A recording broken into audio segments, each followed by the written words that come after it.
Hey everybody, I hope you're doing well. This is a recording of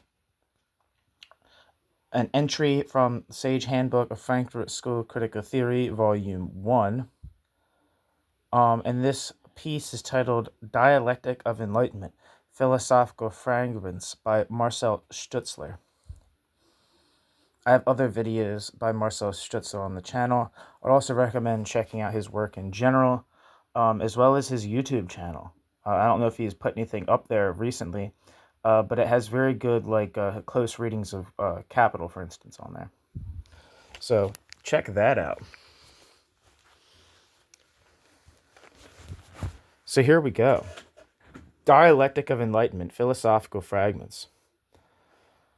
The secondary literature on Dialectic of Enlightenment is vast, but most contributions focus on one isolated aspect or chapter of the book. Much of it is meta-theoretical and often sidesteps detailed textual analysis. There is a general tendency to overstate the extent to which Dialectic of Enlightenment constitutes a turning point in critical theory. Schmid-Noor, one of the most authoritative commentators in the German language literature, asserts that in his writings from the 1930s, Horkheimer had seemed more optimistic about the possibility that critical theory could be articulated with critical empirical scholarship, as well as radical political action, than Dialectic of Enlightenment suggests. Schmid-Noor also points out, though, that several projects that involved empirical research and which were begun in parallel with and completed after the book Dialectic of Enlightenment closely followed the program of critical theory as formulated by Horkheimer in the 1930s, including proposals for reform of the education system meant to prevent the emergence of the, quote, authoritarian character, end quote, prone to fascist mobilization. Observations like these suggest that there are multiple shifts in emphasis between the many different texts that comprise the canon of critical theory, but no definitive and central shift of perspective. This chapter is based on a close reading and examination of key passages of the text and concludes that the idea that there was a, quote, negative turn of which Dialectic of Enlightenment was the avatar is simplistic and unconvincing. On the book Dialectic of Enlightenment.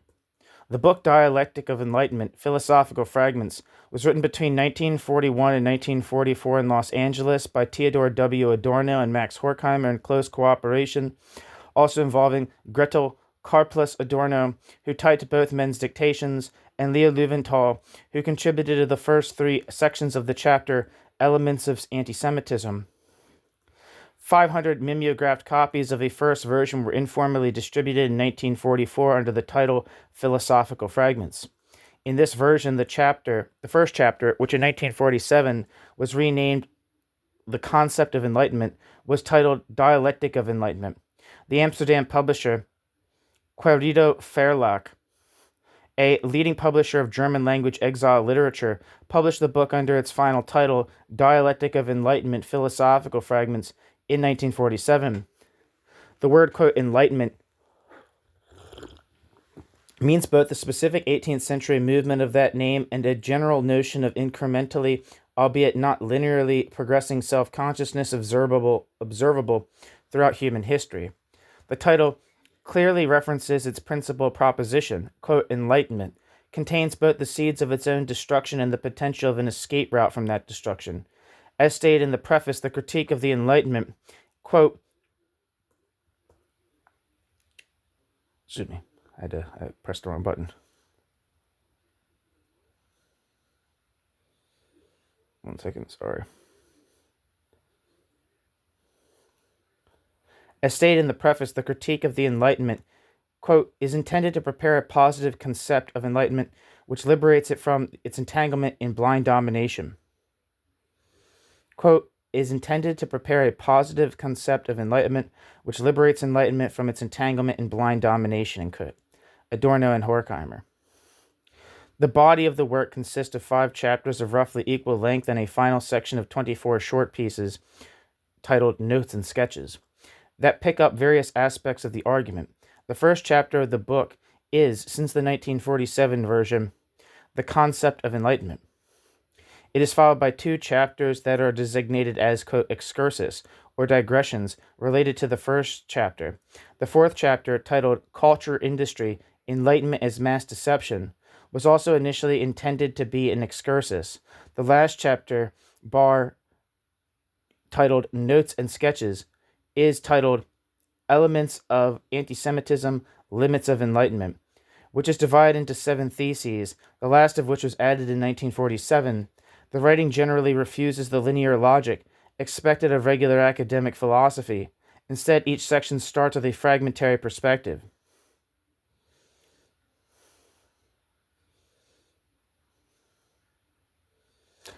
Explores its contradictions, suddenly comes to a halt and moves on to another fragment.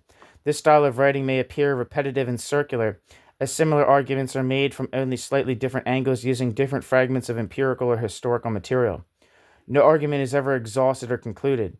Arguments are rather brought into a constellation in what resembles the montage technique used by some avant-garde novels and films of the first half of the 20th century.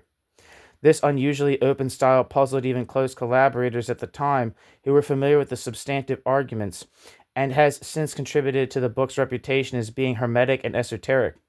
For Horkheimer, the concept of, quote, dialectic meant first of all the refusal to treat any phenomenon in a reductionist manner.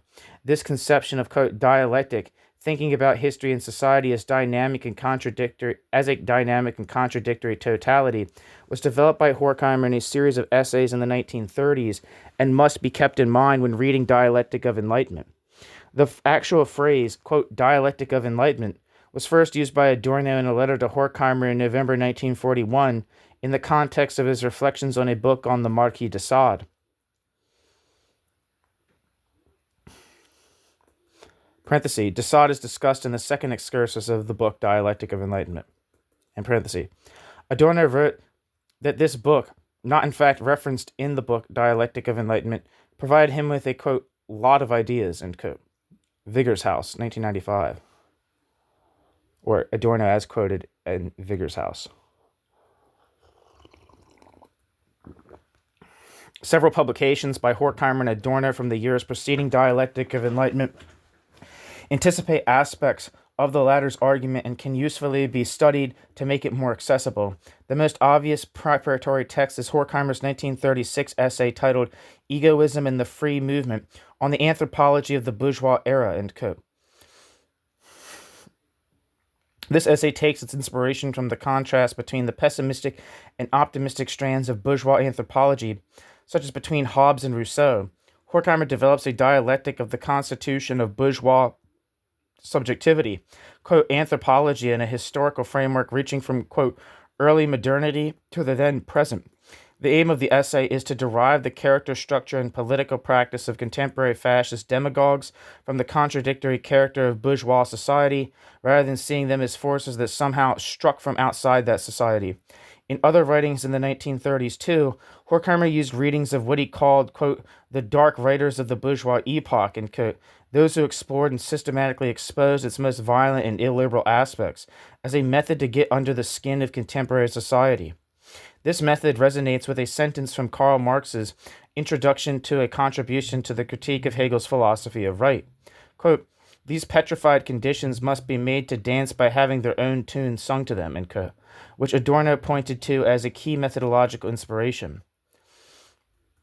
Parenthesis, quoted in Vigor's House, in parenthesis. Another key influence on Dialectic of Enlightenment was Benjamin's text on the concept of history, which Adorno received via Hannah Arendt in June 1941. Benjamin, who had committed suicide in September 1940, identified liberals and socialist belief that they were sailing with the wind of progress as one of the chief causes for their failure to defeat fascism. While they were writing, news about the Holocaust continued to build up, and the analysis of anti-Semitism became another focus of the book. The fifth chapter, titled Elements of Anti-Semitism, Limits of Enlightenment, is therefore best seen as the actualization, in both senses of the word, of the conceptual work done primarily in the first chapter, informed also by the large-scale empirical research on the causes of anti-Semitism that Horkheimer, Adorno, and other members of the Institute undertook from March 1943. Horkheimer and Adorno state in the book's preface that its aim is, quote, to explain why humanity, instead of entering a truly human state, is sinking into a new kind of barbarism, end quote. Adorno and Horkheimer.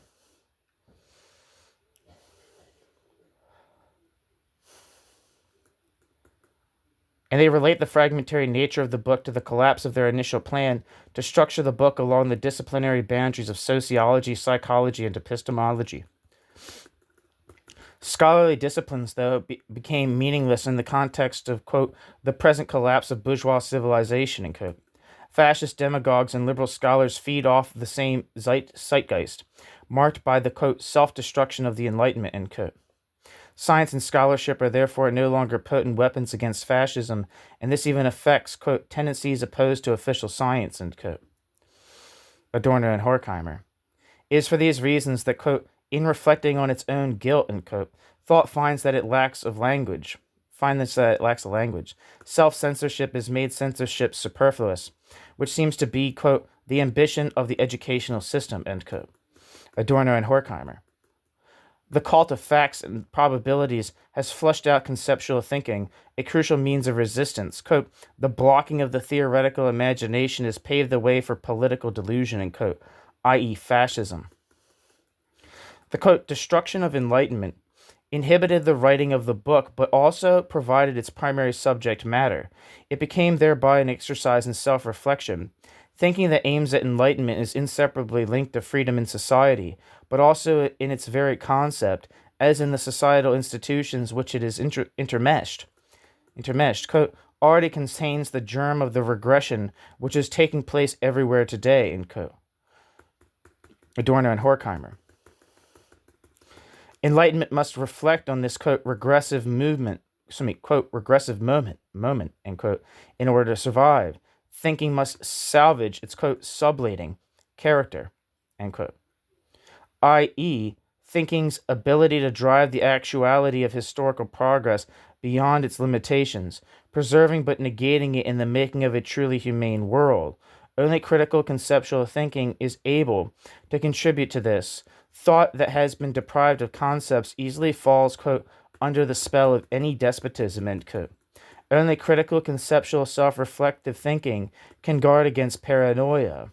Horkheimer and Adorno assert the classic Marxian point that, quote, the increase in economic productivity, creates the conditions for a more just world, end quote, which spells progress, but at the same time tremendously increases the social power of those who control production.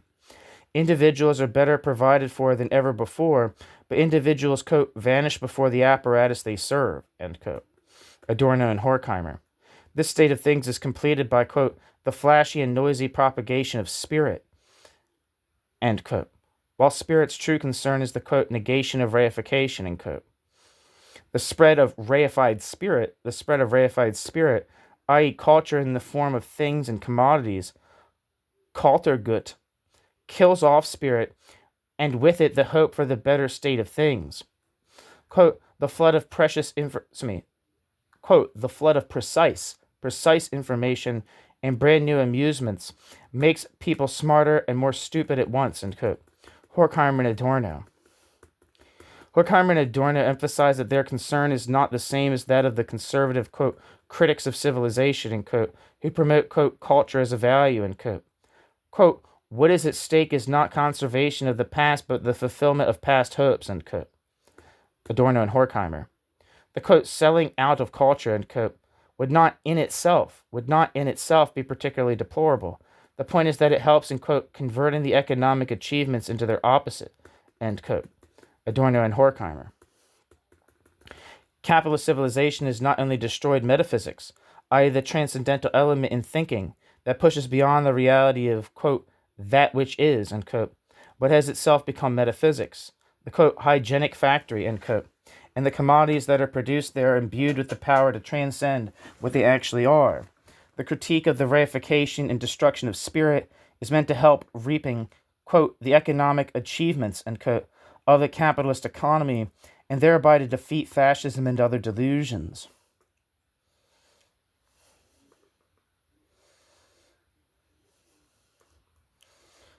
New section, quote, the concept of enlightenment, end quote.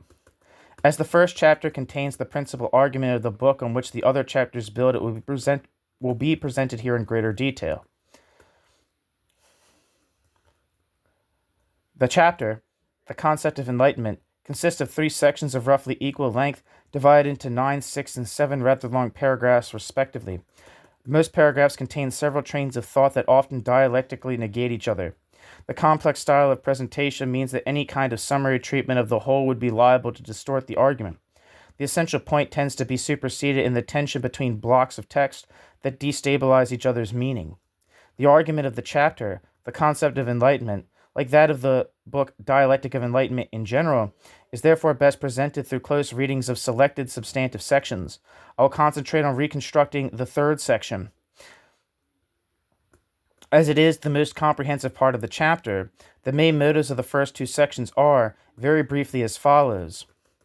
In the first 2 paragraphs of the first section, a quotation from Francis Bacon, who lived from 1561 to 1626, is used to introduce the concept of enlightenment.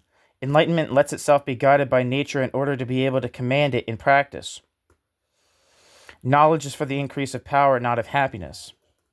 The Enlightenment translated myths into concepts, but then, in the form of positivism, went on to dismiss concepts for being merely myths, in disguise, including its own core ideas, such as that of, quote, human right, end quote.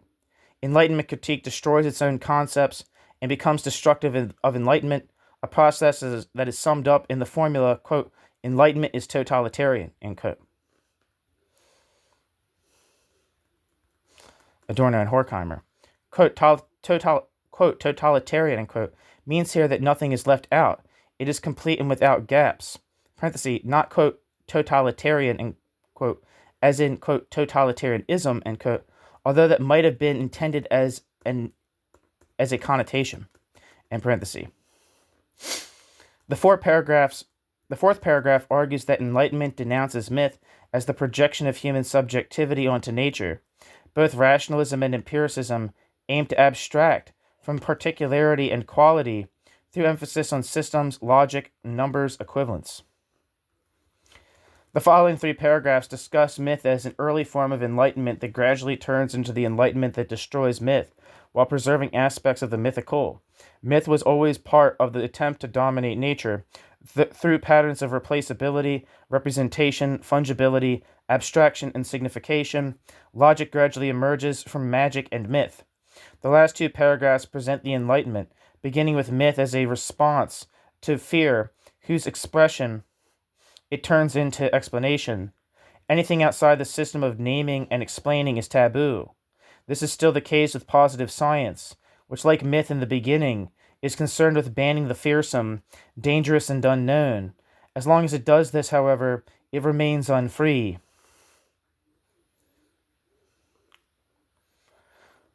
The second section begins with reflections on the separation of art from science, their differing relationships to truth, and the role played by the distinction between language as a system of signs and language as a system of symbols.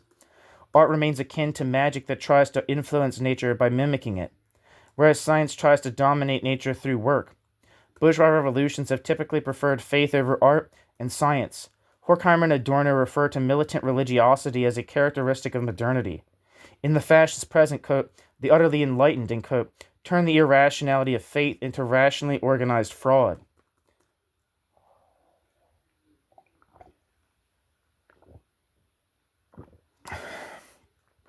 The third paragraph of the second section turns back to the discussion of the germs of enlightenment in prehistoric times.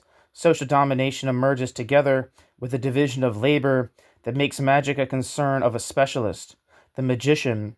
Magic rituals, then ideas, then concepts, then science are in the service of domination, until domination is secure enough to do away with them altogether.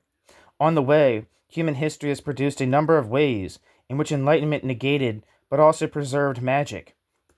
Parenthesis, fourth paragraph, and parenthesis.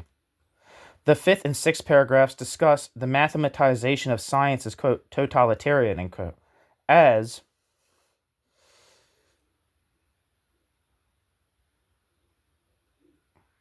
mathematical equations turn even unknowns into already knowns. Again, quote, totalitarian, end quote, means it is so complete that it knows even the unknowns. Horkheimer and Adorno argue, pace husserl, that thinking becomes an automatized process and a tool. Positivism rejects atheism as metaphysical and happily tolerates religion as well as art as long as they do not claim to contribute to cognition. Everything that exists is subsumed to logical formalism, while reason, including its potential for transcendence of the existing towards a humane world, is subsumed to the world as it exists. This circularity means the defeat of reason by myth. This circularity means the defeat of reason by myth. Existing social injustice becomes sacrosanct, immune to critique by reason. In the final paragraph of section 2, Horkheimer and Adorno return to the more specific critique of the capitalist present. Rather than being subjects, individuals are reduced to being functions and carriers of conditioned reactions in a web determined by, quote, the agencies of mass production and its culture, end quote. Adorno and Horkheimer. The third section of the concept of enlightenment is in 3 parts. The first paragraph develops the theme of, quote, self-preservation, quote, essential to both myth and enlightenment. The following 3 paragraphs explore the Sirens episode from the Odyssey, and the last 3 paragraphs return to a more modern context and discuss aspects of agency of the exploited, culminating in a critique of modern socialism and the labor movement. At the beginning of the third section, Horkheimer and Adorno single out as central to Enlightenment philosophy, and indeed is, quote, the true maxim of all Western civilization, and, quote, Spinoza's formulation, quote, conatus ses conservandi primum et unicum virtutis est fundamentum, end quote. Quote, the endeavor of preserving oneself is the first and only basis of virtue, end quote. This is from Spinoza's Ethica, Pars 4, Propos 22. This is, they argue, the point in which all the differing religious and philosophical tendencies of bourgeois thought coincide. Enlightenment detects myth, quote, in any human utterance that has no place in the functional context of self-preservation, quote. The concept of the self was gradually stripped of all, quote, natural traces, denounced as, quote, mythological, body, blood, soul, quote, even the natural ego, end quote, so that it was sublimated to the transcendental or logical subject, quote, the reference point of reason and the legislating authority for action, end quote. Adorno and Horkheimer. Enlightenment judges that, quote, those who abandon themselves directly to life without any rational reference to self-preservation regress to the prehistoric, end quote. Horkheimer and Adorno. Instinct itself is as mythical as are superstition, thoughtlessness, and lust. The process of self-preservation, parenthesis, the economy, end parenthesis, is, quote, based on the bourgeois division of labor, end quote, and forces the individuals, quote, to mold themselves body and soul in the technical apparatus, end quote. Dialectic of Enlightenment. Once enlightenment, virtue and rationality are grounded in self-preservation. The stripping down of the increasingly abstract notion of the self continues to its dismal extreme point in, parenthesis, logical rather than Comtean, and parenthesis, positivism that abolished even the, parenthesis, fairly abstract, and parenthesis, Kantian, quote, transcendental subject of cognition, end quote. Cognition is now considered a matter of logical processes that are not dependent on subjectivity. Logical positivism has eliminated with thought, quote, the last intervening, bracket, literally interrupting, and bracket, agency between individual action and social norm, end quote. Dialectic of Enlightenment. After subjectivity has eliminated itself from its own consciousness, it's become sachlich, parenthesis, objective / thingly / value free, and parenthesis, and, quote, free from the polyvalence of mythical thinking and of signification in general, end quote.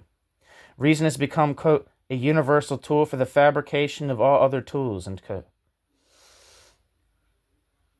Like manual work, it is instrumental and subject to goals it would not dare to challenge. From the critique of reason's reduction to a tool for tool-making, Horkheimer and Adorno move within the same paragraph to their critique of the centrality of formal logic in the context of contemporary logical positivism. Typically,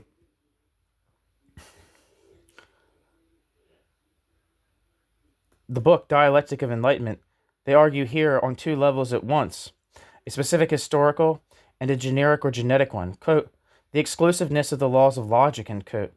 In the specific context of contemporary logical positivism, stems from the single-minded functionality of reason that has limited itself to being a mere instrument, whereas more generally speaking, it stems, quote, from the compulsory character of self-preservation, end quote. Dialectic of Enlightenment. The latter, quote, even again comes down to the choice between survival and death, which still reverberates in the principle that from two contradicting positions, only one can be true and only one false, end quote. Adorno and Horkheimer. The proposition here is that the most modern philosophical fashion reflects a mental reaction that used to be adequate for prehistoric humans who needed to decide whether to run away or to throw the spear in a split second without any ambiguity or the luxury of pondering on shades of gray. In prehistory, there was no time for dialectics. This begs the question, of course, why such caveman philosophy, geared towards excluding the middle, seems cutting edge in the 20th century and now the 21st. This question is addressed by the following sentence, which contains a different but complementary argument. Quote, the formalism of this principle is caused by the opacity and the entanglement of interest in a society in which the maintenance of forms and the preservation of individuals only accidentally coincide. The expulsion of thought from logic ratifies in the lecture hall the reification, Versachlichung, and of human beings in factory and office. End quote. Dialectic of Enlightenment. Logical positivism's concern with form is caused by the fact that society subordinates the preservation of individuals to the preservation of social forms, i.e. the mode of production. Excessively formal thinking follows from the preponderance of social forms over social individuals and their concrete needs. Enlightenment subsumes any hesitancy and ambivalence under the category of, quote, mythological thinking, end quote, and therewith under a taboo. This taboo, quote, encroaches on the power. Where am I? Sorry, I pressed the wrong key.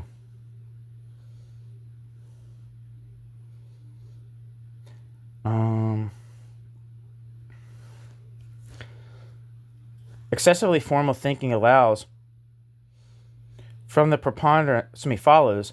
preponderance of social forms over social individuals and their concrete needs. Enlightenment subsumes any hesitancy and ambivalence under the category of, quote, mythological thinking, end quote, and therewith under a taboo. This taboo, quote, encroaches on the power that imposed it, end quote. Enlightenment encroaches, quote, on spirit, which is what enlightenment itself is, end quote. Once spirit as enlightenment has finally reduced itself to the formal poverty of logical positivism, imposing binary caveman thinking, yes, no, kill, run, it goes into reverse and destroys the unfolding of spirit, i.e. itself. The process that had started out as the promise to exercise nature ends up unleashing nature, namely the single-minded, ultimately self-destructive pursuit of self-preservation pure and simple, culminating in capitalist crisis and modern warfare.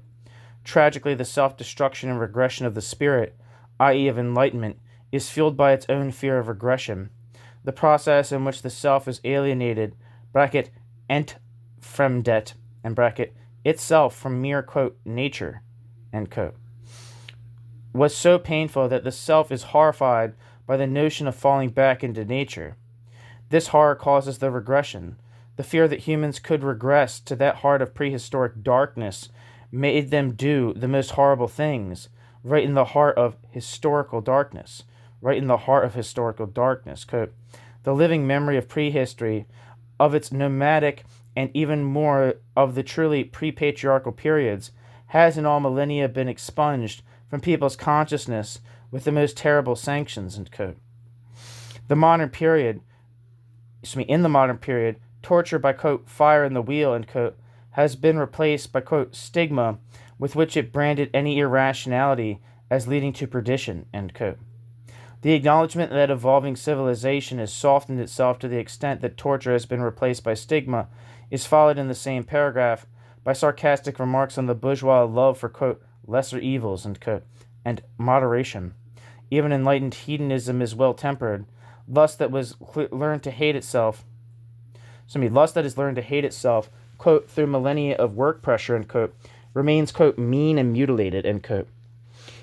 It, quote, remains under the spell of the self-preservation to which reason that has been deposed, meanwhile, has once trained it, end quote. Dialectic of Enlightenment.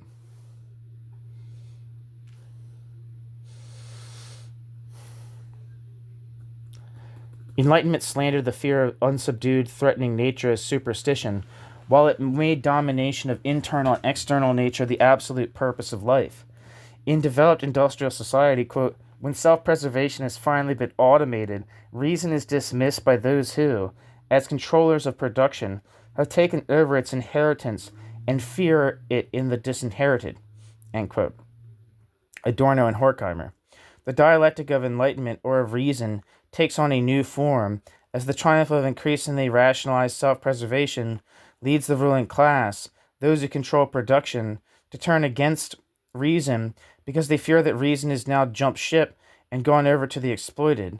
In this particular perspective, the dialectic of enlightenment, at least in the paranoia of the ruling class, who sense the irrationality of their domination, coincides with the class struggle in developed capitalism. This train of thought is not further developed here, though, and Horkheimer and Adorno continue with the primary motive of this section. Quote, the essence of enlightenment is the binomial, bracket, die Alternative, and bracket, whose inevitability is that of domination. End quote. Dialectic of Enlightenment. This formulation needs careful reading. Quote, the binomial, end quote, is as inevitable as domination is, which is not to say that it is in fact inevitable. Nothing in the text suggests that domination is inevitable. The point here is that as long as enlightenment takes place under the conditions of domination, it remains restricted to thinking in alternatives of either or, kill or run, i.e. binomials, that are the signature of nature. Horkheimer and Adorno sum up, quote, human beings are always forced to choose between their subjugation under nature or that of nature under the self. With the spread of bourgeois commodity economy, the dark horizon of myth is illuminated by the sun of calculating reason, beneath whose icy rays the seeds of the new barbarism are germinating. Under the compulsion of domination, human labor has always led away from myth, but under conditions of domination, it has always fallen back under its spell, end quote. Dialectic of Enlightenment. The conclusion at the end of the first paragraph of section 3 is unequivocal. Enlightenment is self-defeating because and as long as it comes in the form of domination. The conclusion at the end of the first paragraph of section 3 is unequivocal. Enlightenment is self-defeating because and as long as it comes in the form of domination. New section. Discipline and deafness in Odysseus's floating factory.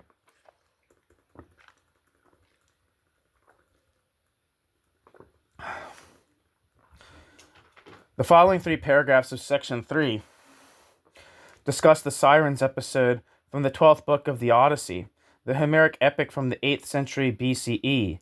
Sirens are seductively singing demons, often connected with death. They are sometimes depicted as half bird, half woman, like harpies.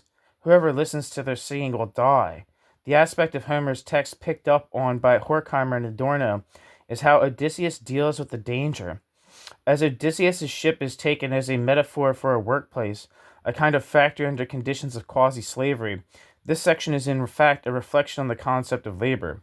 The discussion of the Sirens episode in chapter 1 has therewith a different focus from the excursus on the Odyssey in chapter 2, which is chiefly a refutation of contemporary romanticizing readings of Homer. They are connected, though, through the interpretation of the character of Odysseus as a prototype of bourgeois subjectivity due to his use of cunning rationality in the service of the struggle for self-preservation.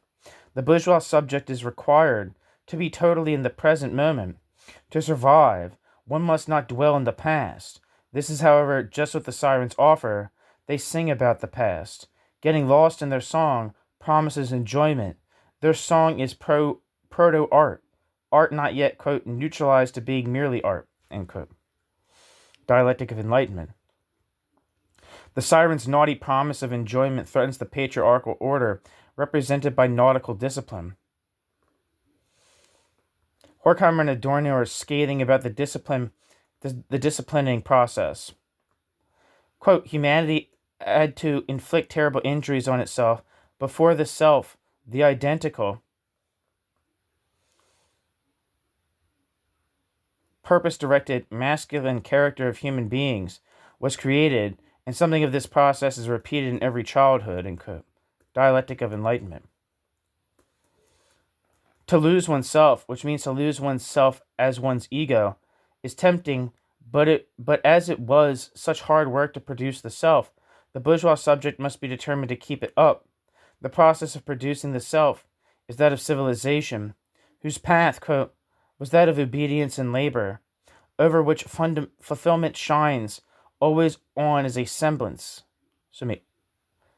Over which fulfillment shines always only a semblance, is beauty deprived of power, end quote.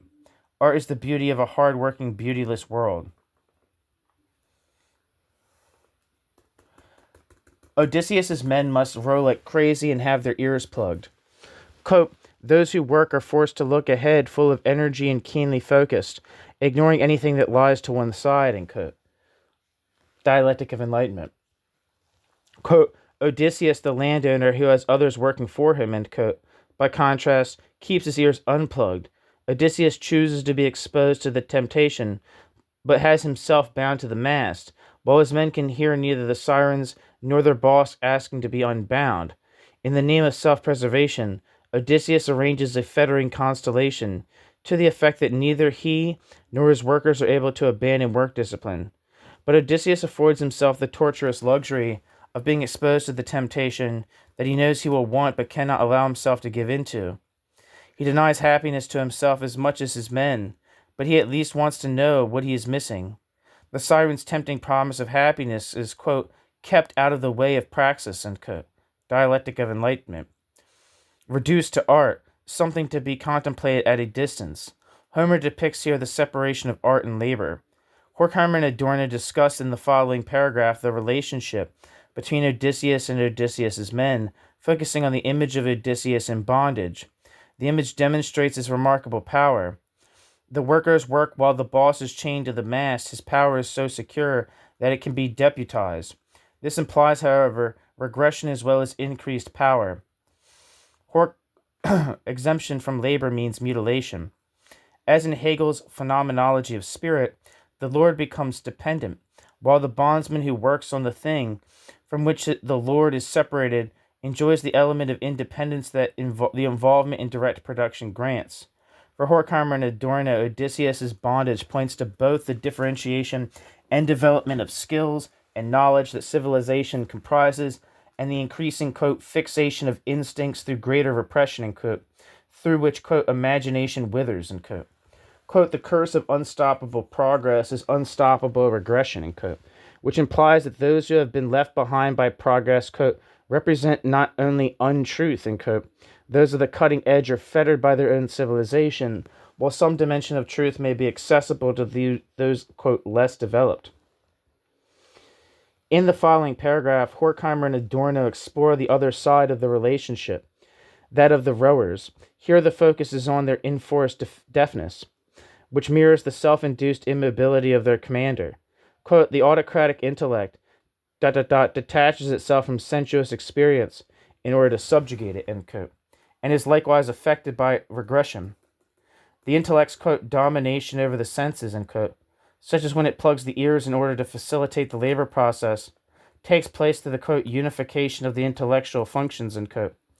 All energies are concentrated on one task, such as in the Homeric image rowing, whereby thought reassigns itself to producing unanimity, the unanimity of the hard-working team of rowers. Both thought and experience are impoverished in the process of their separation. The deafness of the, quote, compliant proletarians, end quote, is the equivalent of the, quote, immobility of those in command, end quote. Dialectic of Enlightenment. The Sirens episode is summed up as follows.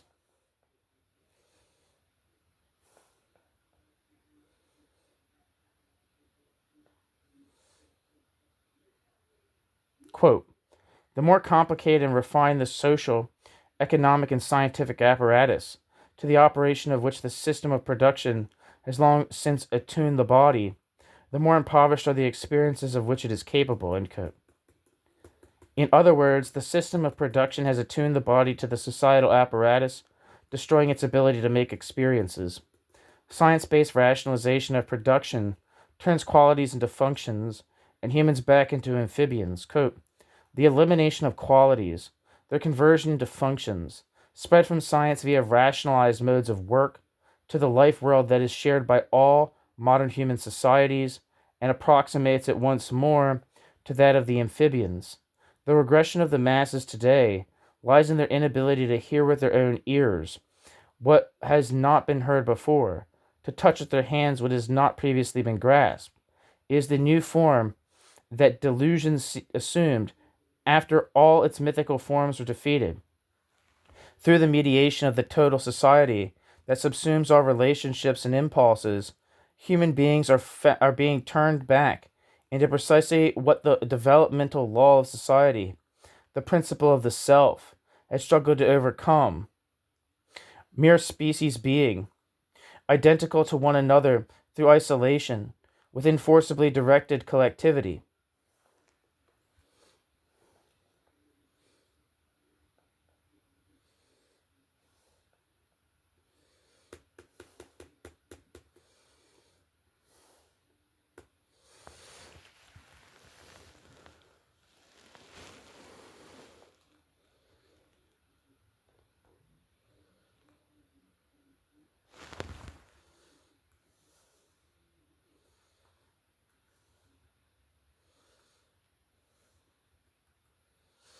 Quote, delusion, bracket, Verblendung, end bracket, has merely changed form.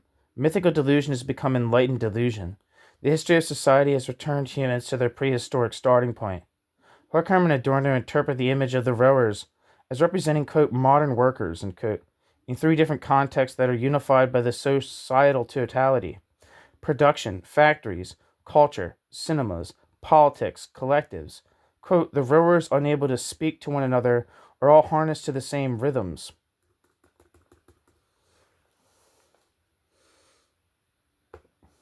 One second.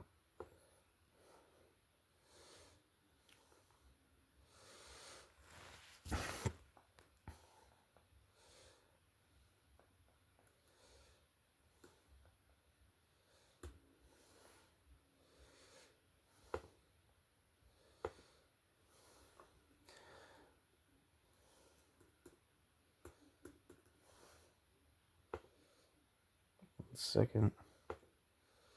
Sorry, I know this is fucking annoying.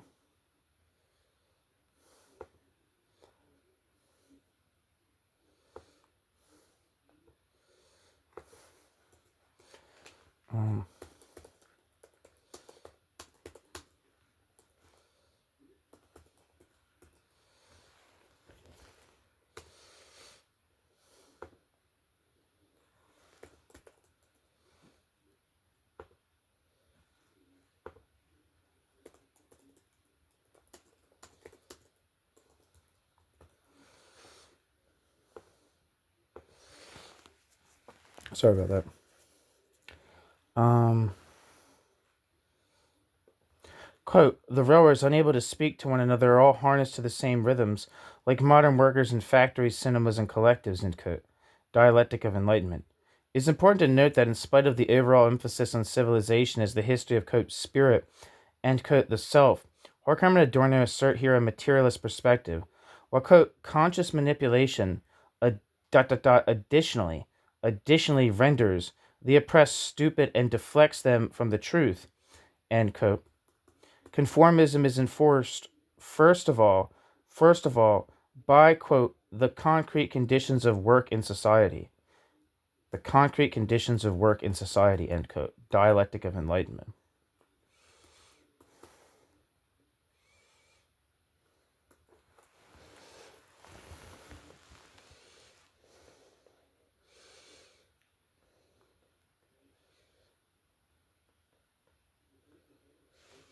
Reified reason can become emancipatory. New section. Reified reason can become emancipatory. The fifth paragraph begins, like many in the book Dialectic of Enlightenment, with the counter-argument, quote, this logical necessity, end quote, i.e. the necessity of the powerlessness of the workers, quote, is not final, though, end quote. The element that would empower the workers to end domination seems to be, in sturdy idealist fashion, their ability to think. Thinking is, quote, the servant whom the master cannot control at will, end quote. The human capacity to think is not necessarily subservient to power. The master's tools can, after all, undo the master's house, or rather are needed for doing so. Horkheimer and Adorno in particular celebrate here the positive upshots of reification and alienation. Domination is, quote, reified, domination self, by taking on the forms of law and organization, and in the process, domination had to limit itself. These instruments of domination have gained some independence in the process, as the mediating instance of Geist, spirit, moderates the immediacy of exploitation. Quote, the moment of rationality and domination also asserts itself as something different from, bracket, domination, and bracket, end quote. The object-like quality of the means of domination, language, weapons, machines, thought, make these means universally available, including for those purposes, those pursuing ends other than domination, and therewith implies the critique of domination. It seems that Horkheimer and Adorno argue here not only that the instruments, guns, etc., can be turned around, but that their object-like, thing-like character asks for it. It is in this sense that progress, by way of being the progress of domination, is also the progress of the negation of domination, which is, of course, just what the phrase, quote, dialectic of enlightenment means. It is here a surprisingly optimistic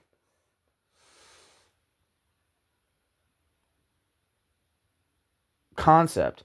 In the capitalist present, thought may have lost its self-reflexivity, and today's machines may mutilate their operators, but, quote, in the form of machines, alienated reason moves towards a society which reconciles thought, bracket, in its reified forms, namely material and intellectual apparatuses, end bracket, with the liberated living beings, end quote.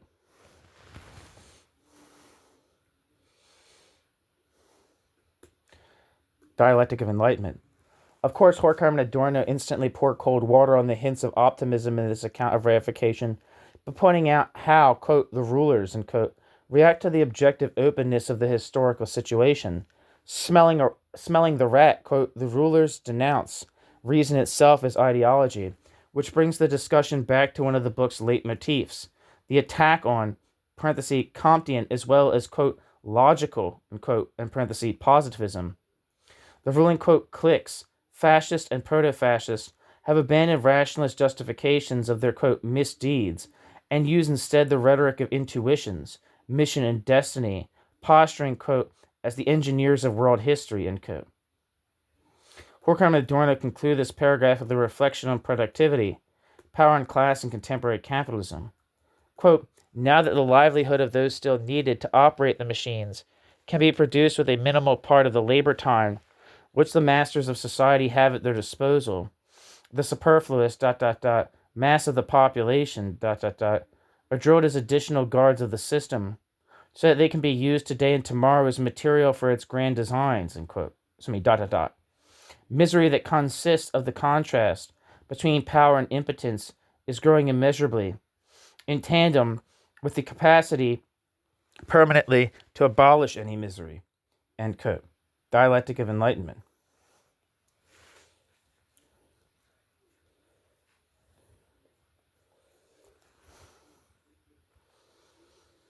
The following paragraph explores the contradictory state of things under these conditions.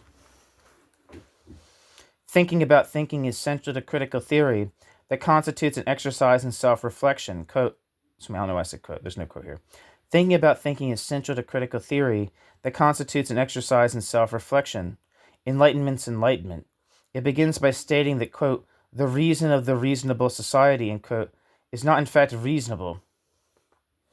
Parenthesis, it is only in the sense in which the father orders his children, quote, to be reasonable or else, end quote.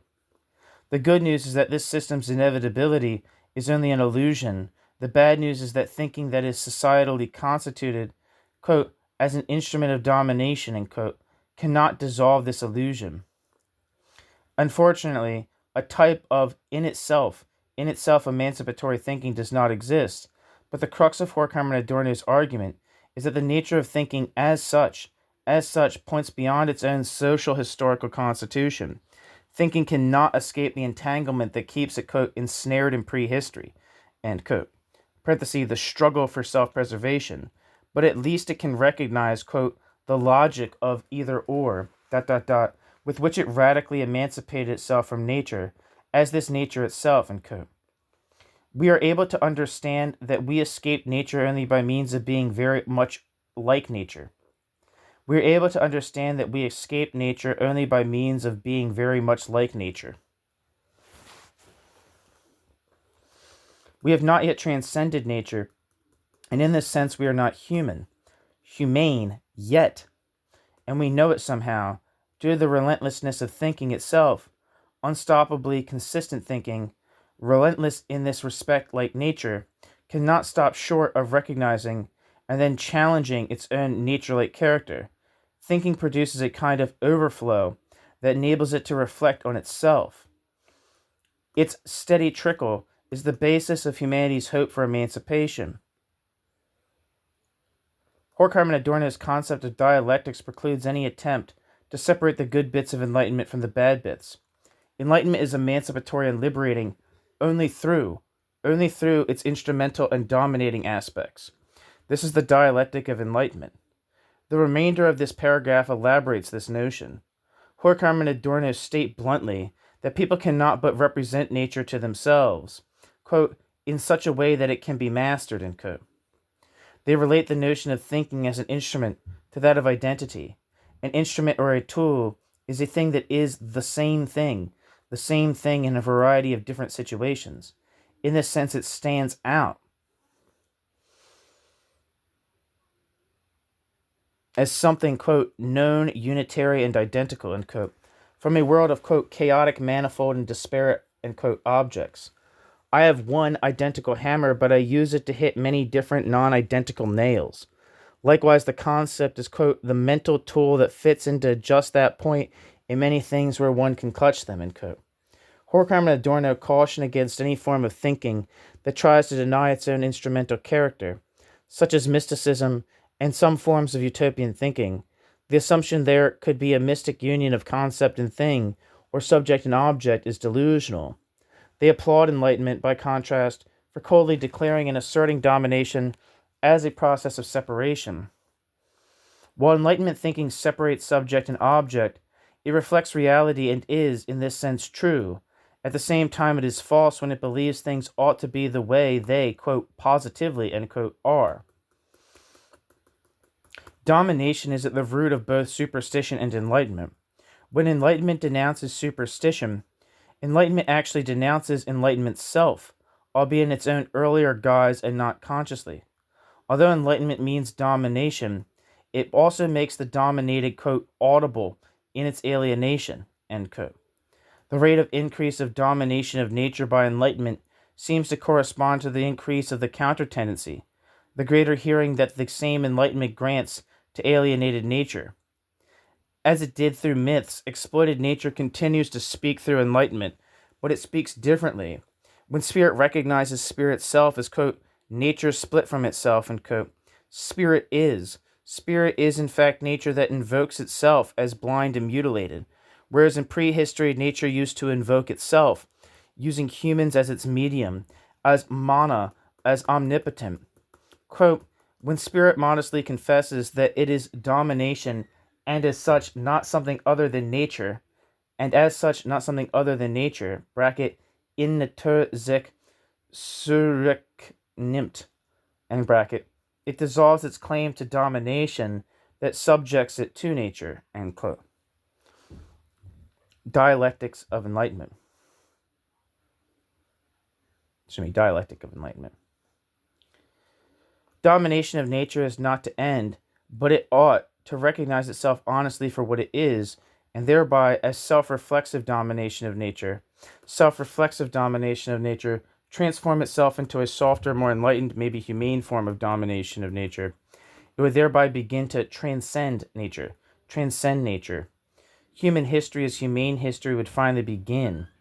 The weapons with which humans have subjugated nature always have undermined human freedom as much as they rendered it possible, and they need to be radically transformed.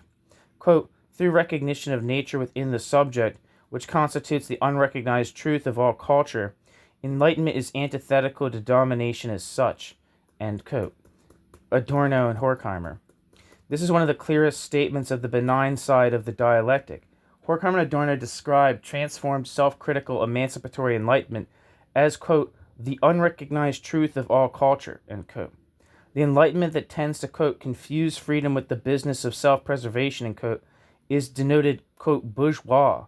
The positivistic hostility to conceptual, transcendental, truly philosophical thinking, quote, left the field wide open for the lie, end quote. Lies cannot be distinguished from truth any more where truth has been, quote, neutralized to being Kulturgut, end quote, i.e. accumulated, quote, cultural goods, end quote, that are summed up in the chauvinistic notion of cultural heritage.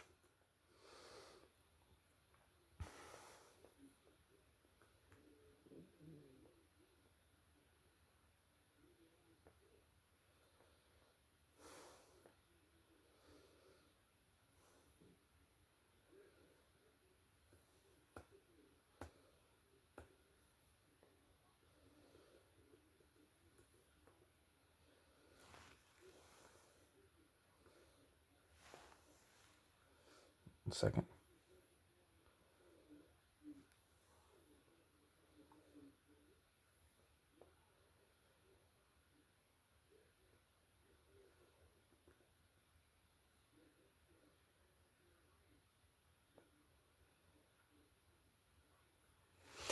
Yeah, I'm going to cut the video here, or I'm going to take a break here.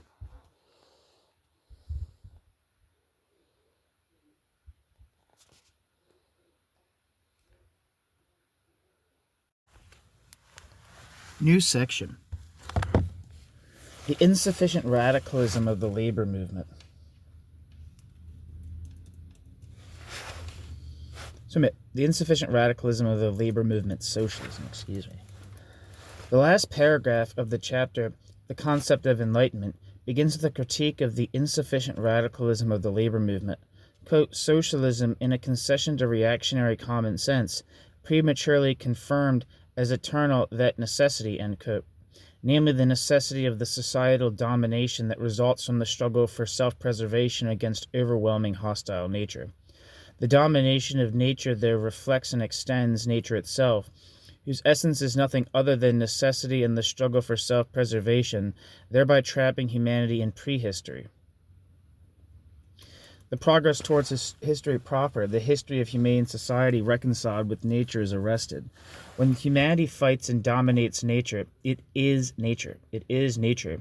When humanity reconciles nature on the basis of acknowledging its own being part of it, humanity transcends nature. Horkheimer and Adorno argue that socialism, quote, elevated necessity to being the basis, bracket, of society, end bracket, for all time to come in degraded spirit, in keeping with the time-honored idealist tradition, to the pinnacle, bracket, of the superstructure, end bracket, clutching therewith too frantically the heritage of bourgeois philosophy, end quote, Dialectic of Enlightenment. In other words, the nominally Marxist notion that the economy was the, quote, basis, and that anything to do with thinking was housed upstairs in the, quote, superstructure, is a continuation of bourgeois thought that, quote, degrades spirit by elevating it out of the realm where it would make a difference, the relationship with nature. In this traditional perspective, nature would continue to be, quote, posited as entirely alien, end quote, as it had been in mythology. Nature that remained alien and unreconciled, however, was bound to stage a backlash against its domination by human civilization and, quote, become totalitarian and absorb freedom, socialism included, end quote. Dialectic of Enlightenment. This Benjamin-inspired comment on the socialism of the labor movement is followed by a general roundup of the argument of the chapter, the concept of enlightenment. Enlightenment, quote, subjected everything particular to Enlightenment's discipline, end quote, but in the process, quote, allowed the uncomprehended totality as the domination of things to rebound on being and consciousness of humans, end quote. Adorno and Horkheimer, Dialectic of Enlightenment. The situation is not entirely without hope, though, quote, but true praxis capable of overturning the state of things depends on theory's intransigence against the comatose state in which society allows thought to ossify, end quote.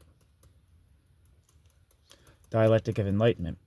It seems that those scattered bits of thought that escaped reification, such as critical theory perhaps, can, by being intransigent, inform, quote, true praxis that will shake society out of the coma that makes thought ossify. Here Horkheimer and Adorno add an attack on the then as now influential conservative, quote, critique of civilization, end quote. Quote, fulfillment is not jeopardized by the material preconditions of fulfillment. Unfettered technology is such, end quote. Dialectic of Enlightenment. The question of technology is not the, quote, supreme, but the wrong question is, quote, the fault lies with a social context that induces delusional blindness, end quote.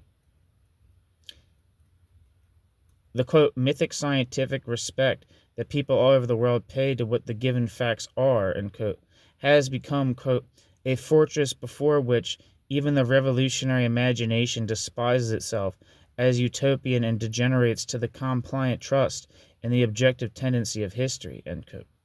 Dialectic of Enlightenment.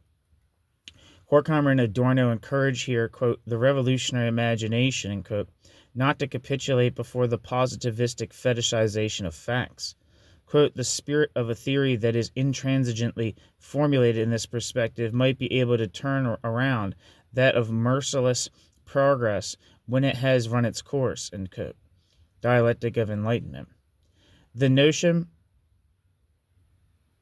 that of the achievements of progress brings the argument back to Bacon's dream of the unimaginable wealth of the future, referred to in the first paragraph. Horkheimer and Adorno note that Bacon's dream has surpassed itself. Quote, in multiplying Gewalt, bracket, i.e. violence, power, force, domination, end bracket, through the mediation of the, quote, sorry, that's not a quote, through the mediation of the market, the bourgeois economy has multiplied also its things and forces, bracket, Kräfte, end bracket, to such an extent that their administration no longer requires kings, nor even the bourgeois themselves. It only needs awe. They learn from the power, bracket, mocked, end bracket, of things, finally to forego domination, bracket, mocked, end bracket, end quote. Dialectic of Enlightenment. Quote, it only needs awe, end quote, must be the understatement of the century. On close reading, and considering the historical context, the book, Dialectic of Enlightenment, is much more mountain hut, halfway house, than, quote, Grand Hotel Abyss, end quote, where Georg Lukács famously housed Adorno in the 1962 preface to his Theory of the Novel. Bacon's utopia that, quote, we should command nature in action, end quote, has revealed itself as the dream, parenthesis, read nightmare, end parenthesis, of perfecting human domination in society. In the process, though, human knowledge has increased so much that it can finally begin to dissolve domination for good. Unsurprisingly, the optimism of this account of what humanity can achieve is dampened in the last sentence of the text that points forward to the discussion of the, quote, culture industry, end quote. Quote, but in face of this possibility, enlightenment in the service of the present is turning itself into total deception of the masses, end quote. Dialectic of Enlightenment. New section, quote, Excursus 1, Odysseus or Myth and Enlightenment, end quote. The book Dialectic of Enlightenment addresses contemporary concerns by way of working through materials that are far from contemporary. The extreme point of this method is Excursus 1, Odysseus or Myth and Enlightenment, the book's second chapter, a reading of passages from the Odyssey. Horkheimer and Adorno indicate in the first pages of the chapter what directed this choice of material, pointing to how the Homeric epics have been used to denounce liberalism and modern bourgeois individuality. Some 19th century conservative German, quote, humanists had celebrated the Homeric epics as documents of genuine, archaic humanity, whereas some proto-fascists sensed that Homer's protagonists were already quite capable of rational thinking, cunning mediation, and even exchange relations. The fascists understood that even the earliest of the Greek classics already had one foot in emerging bourgeois society. Homer had not in fact painted uncorrupted images of a myth-soaked past that both conservatives and fascists dreamed of tapping into. Horkheimer and Adorno observe that the fascist critics, quote, made a correct observation here, end quote. Dialectic of Enlightenment. The excursus on Odysseus puts a finger on a sore point at which bourgeois humanism made itself vulnerable to fascist attack.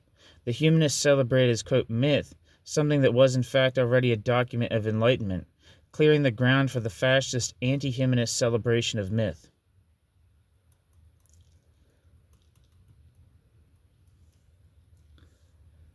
Horkheimer and Adorno, by contrast, deal with the literary form of the ancient myth, the epic, as a case study of the dialectic of enlightenment.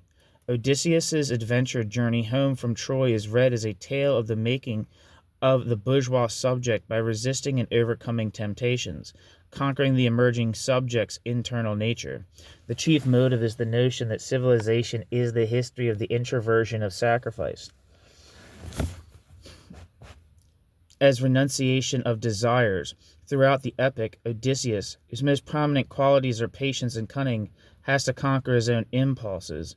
Repeatedly gifts are made that, resembling sacrifices to gods and demons, amount to exchanges of equivalents that are not in fact equivalents.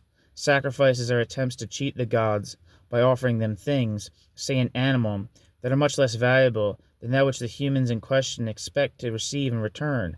Survival, good winds, luck in warfare, etc. Odysseus' cunning consists in his accepting the powers of the mythical forces he finds himself confronted with while discovering gaps. The most pronounced of his tricks is the literal denial of his own subjectivity by claiming his name is, quote, nobody, which in Greek sounds similar to his actual name. After his successful return home, Odysseus engages in the reconstitution of another civilizational form of sacrifice and denial of instinctual drives. Marriage. Horkheimer and Adorno demonstrate that Odysseus' actions are driven by a form of rationality that dovetails with that discussed in the chapter The Concept of Enlightenment. New section, quote, Excursus 2, Juliet, or Enlightenment and Morality, unquote. While the excursus on the Odyssey provides a relatively straightforward argument based on the interpretation of one principal source, the second excursus is much more complex, based as it is on a constellation of texts that conventionally would not be discussed together. It begins with an exploration of the concepts of reason and enlightenment in Kant and other Enlightenment philosophers, emphasizing that reason creates order out of itself, as opposed to submitting to order externally imposed, which is denounced as, quote, tutelage, end quote. Horkheimer and Adorno point to the ambiguity in the concept of reason as denoting on the one hand the utopia of liberated conviviality, and on the other, calculating thought in the service of self-preservation. The central theme of the chapter is the question of how Enlightenment thinking attempts and fails to argue that moral behavior is reasonable without recourse to doctrines that it must dismiss as so many superstitions. If it postulates the existence of an ethical instinct, it finds it impossible to argue why the latter is superior to its opposite, which is equally evident empirically. Fascism draws the most unequivocal conclusion and does away with morality. The chapter illustrates the ambiguities of Kantian moral philosophy by reading it through the writings of the Marquis de Sade, chiefly the novel History of Juliet of 1797, as well as Nietzsche. De Sade's novels contain both pornographic narrative, which often depicts sexual practices that take the form of complex, mechanical, almost machine-like arrangements resembling modern team sports, and philosophical speeches and tracts that belong to the most radically atheist and materialist texts of the Enlightenment period, anticipating elements of later nihilism. Horkheimer and Adorno emphasized the closeness of both de Sade and Kant to Enlightenment narratives, Enlightenment, I don't know why I said narratives, to Enlightenment rationalism, and of Nietzsche to fascism, respectively. The first third of the chapter, the first 7 paragraphs,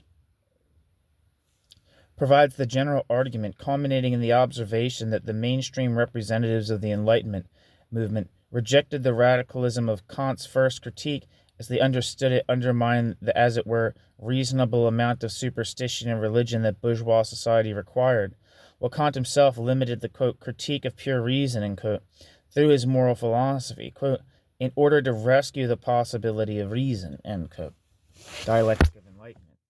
Horkheimer and Adorno add that, quote, unreflectingly enlightened thinking, i.e. that of lesser thinkers than Kant, always tended towards skepticism, later positivism, and arguably more recently postmodernism, i.e. the rationalist doubt of the, quote, transcendental validity of reason itself, especially its utopian aspects such as the goal of universal peace.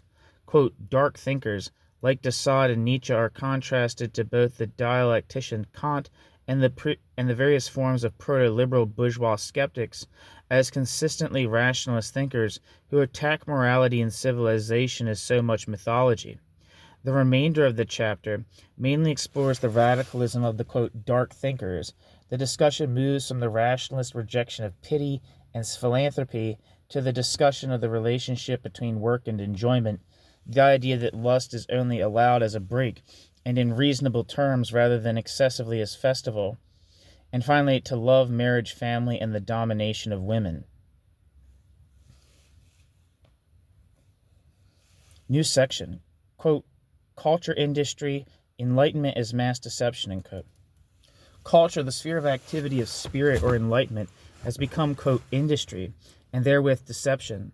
The logical presuppositions of this idea, the central thesis of the 4th chapter of Dialectic of Enlightenment, is that the concept of, quote, culture is meaningful only if it is opposed to industry, the sphere of self-preservation, production, exploitation, manipulation, and domination of nature. Culture that has become industry is a scam. One of the countless imprecisions of the available English translations makes even the title of this chapter problematic.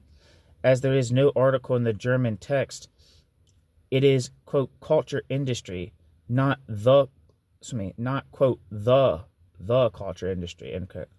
The definite article wrongly added by the translators facilitates the misinterpretation of, quote, the culture industry, end quote, as a determinate particular sphere of cultural production, perhaps in the sense of, quote, popular culture. This is not what the chapter is about, though. Quote, culture industry is about culture as such, that has become what it should be, a negation of, thereby negating itself. In this sense, culture as, quote, culture industry, end quote, is another dimension of the dialectic of enlightenment. The chapter's starting point is the rejection of the principal complaint of modern, quote, cultural critique, end quote. Modernity's social differentiation created, quote, cultural chaos, a position that was ubiquitous at the time in either its right-wing proto-fascist version or the conservative liberal one that animated much of classical sociology. Horkheimer and Adorno make the opposite claim. Contemporary culture systematically produces sameness everywhere, even across political divides.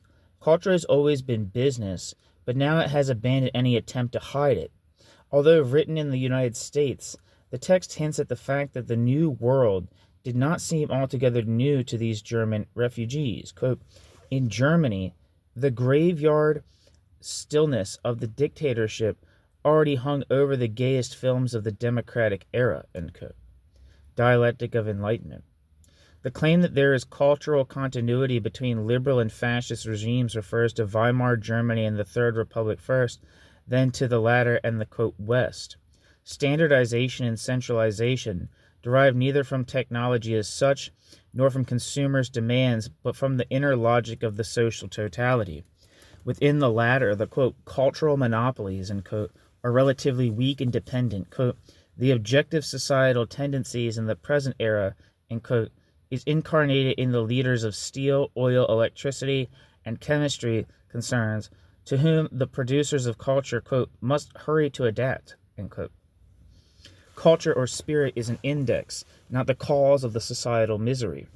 Formulaic culture saves subjects the effort that Kantian epistemology had postulated is involved in synthesizing sense data into perceptions. Culture industry, quote, does bracket there and bracket schematizing for bracket the subjects and bracket end quote. Dialectic of Enlightenment. The tension that characterizes great artworks, resulting from the artist's ever-failing struggle to create identity between the logic of the material and the style of its artistic shaping, fails to come about because the cultural artifacts' form and matter are already prefabricated for each other. One of the key themes of the chapter is the collapse of the separation of high and low culture, which damages both. Horkheimer and Adorno describe, quote, the circus, the peep show, or the brothel, end quote, as much as Schoenberg's 12-tone music as eccentric and, quote, embarrassing, end quote, to society.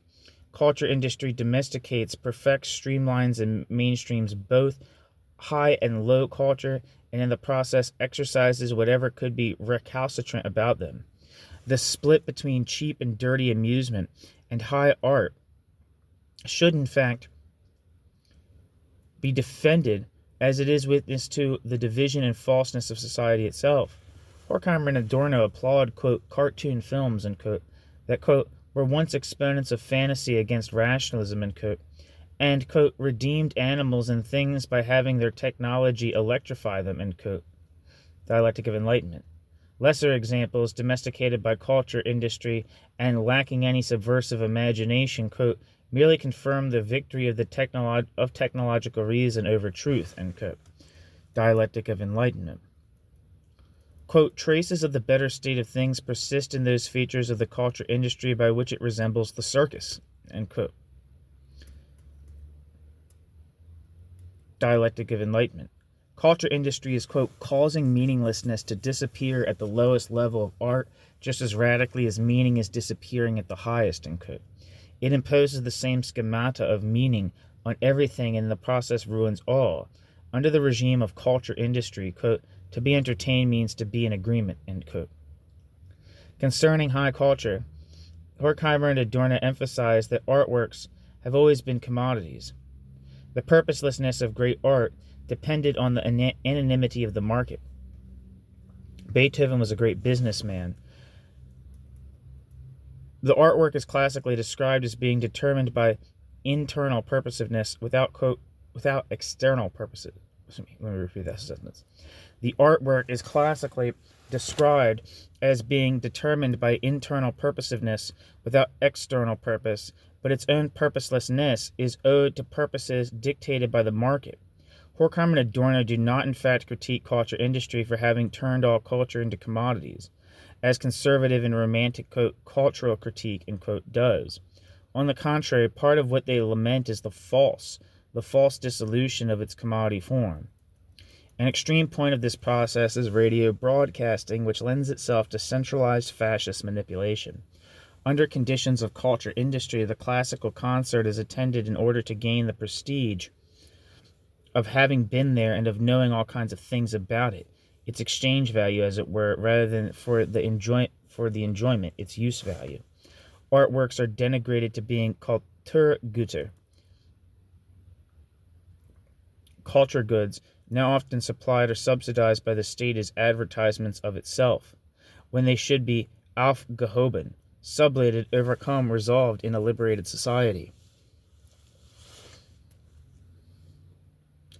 New section, quote, elements of anti-Semitism, limits of enlightenment. Elements of anti-Semitism consist of 7 numbered sections. The first 6 have clearly demarcated themes and develop different aspects of the argument, whereas section 7, added to the edition of 1947 only, mostly restates in more pointed form some of these arguments. Like its reprise in the 7th section, the argument of the very short first section of the article Elements of Anti-Semitism is disturbingly, it's not the article, but the chapter, Elements of Anti-Semitism is disturbingly acerbic in tone, even by the standards of Dialectic of Enlightenment. Horkheimer and Adorno sarcastically explore the meaning of the concept of, quote, truth in the context of, quote, the false social order, end quote. They state that the fascist doctrine of race is empirically true because the fascists made it true. The Jews are now the, quote, anti-race, or, quote, counter-race, end quote, that attracts the, quote, will to destruction, end quote, which the false societal order cannot but produce.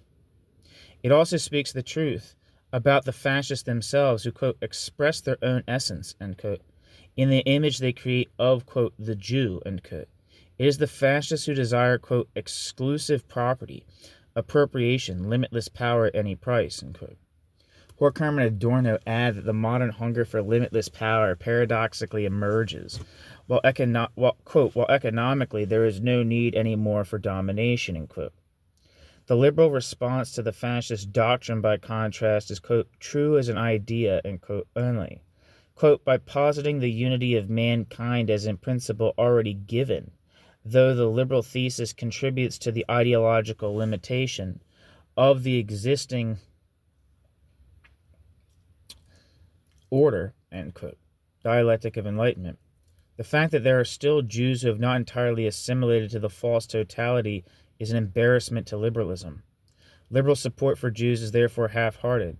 The fact that, quote, progress brought with itself cruelty as well as liberation, end quote, had been evident in the ways, quote, the great representatives of the Enlightenment, as well as the democratic popular movements, end quote, treated the Jews, and it now also showed itself in the assimilated Jews, end quote, that's not a quote.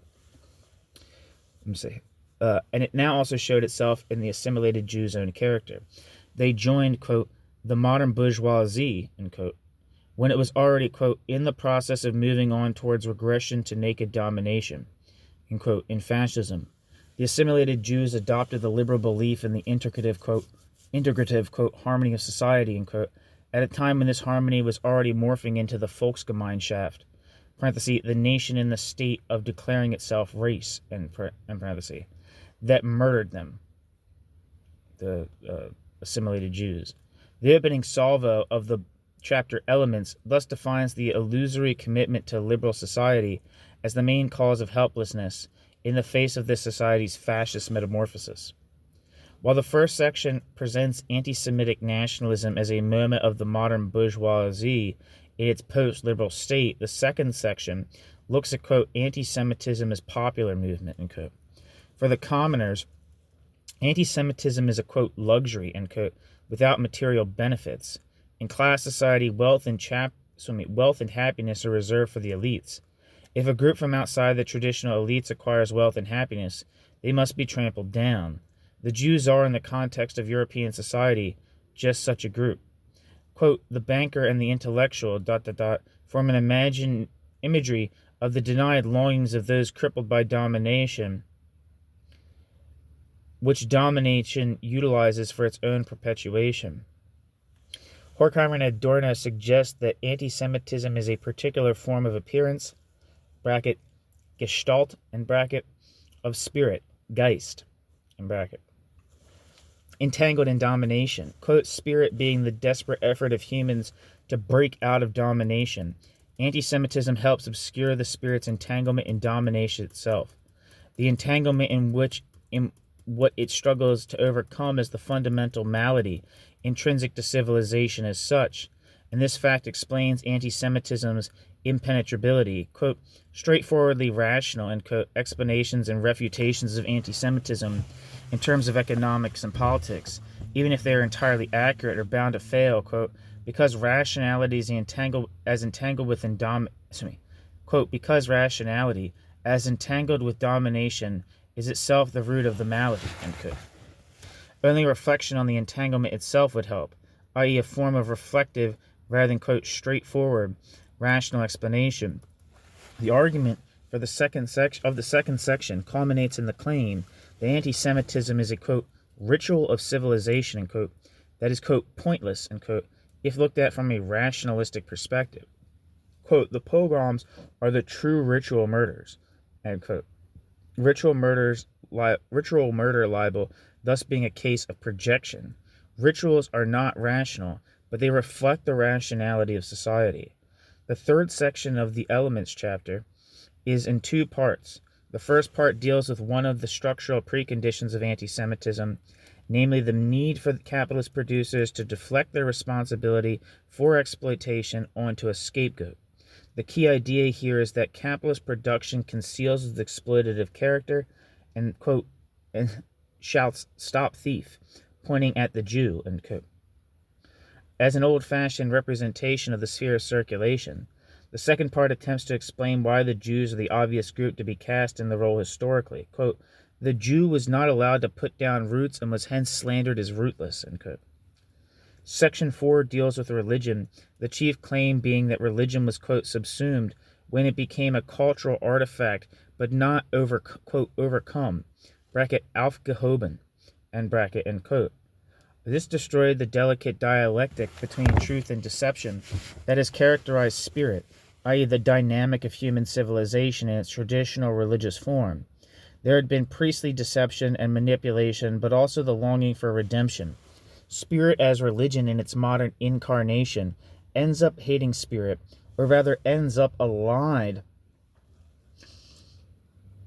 with those who do. Section 5, Adorno and Horkheimer.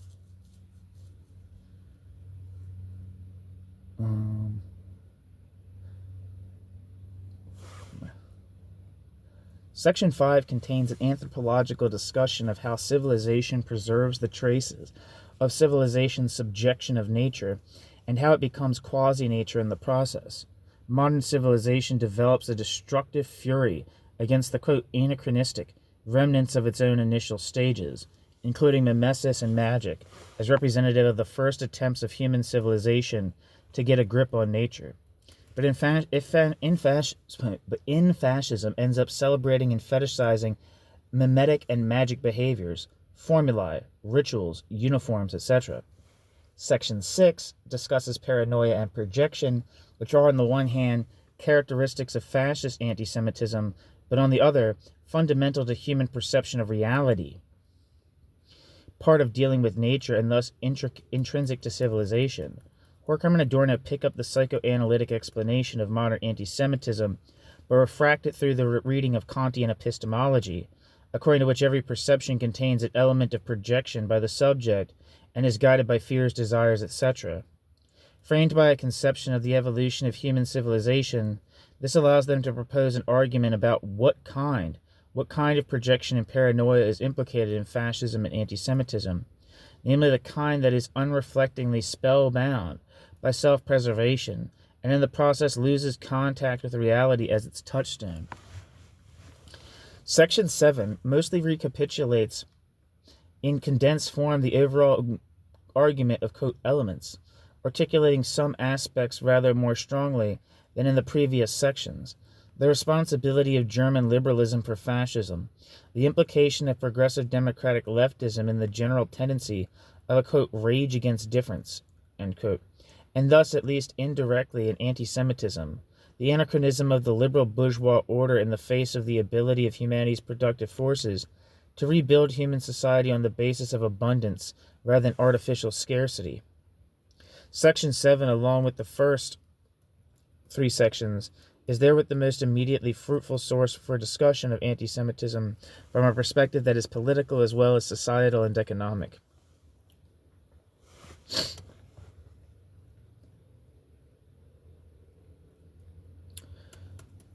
New section, quote, notes and sketches. The 24 short pieces and notes and sketches cover a range of subjects including education, liberalism, fascism, the philosophy of history, crime and punishment, the body, individuality, morality, and animals. The last piece is titled On the Genesis of Stupidity, in which Horkheimer and Adorno state that the, quote, emblem of intelligence is the antenna of the snail, end quote. They seem to imply here that human sense activity, like the Enlightenment in general, should be directed at the world in the hesitant manner of the snail's, quote, groping face, end quote. This image concludes the book. And that's the end of the piece, and I'm going to read the notes. I've worked from the note 1. I have worked from the German text and used and silently modified both standard English translations, neither of which is entirely reliable. 2. For a detailed analysis of the 7th section, see Stoetzler 2009, and of section 1 to 3 of Stoetzler forthcoming.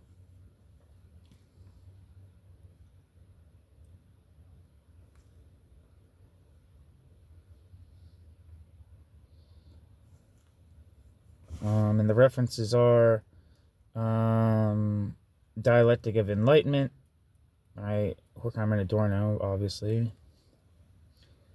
Geoffrey Gorer, 1932, The Revolutionary Ideas of Marquis de Sade. Horkheimer, 1982, article, Egoism and Freedom Movement on the Anthropology of the Bourgeois Era, published in Telos.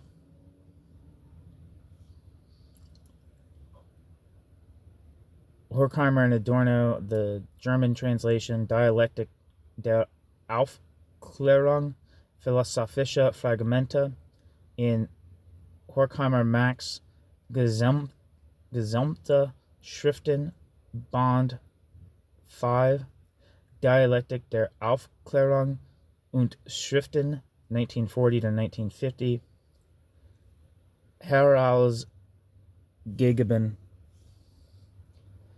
von Gunzelin Schmidt-Nur.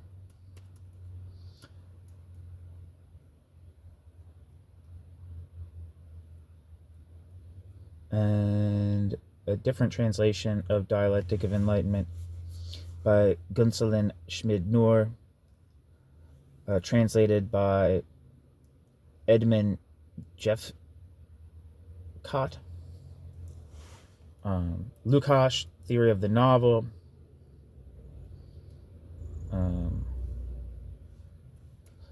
Gunzelin Schmidt-Nur, 1987.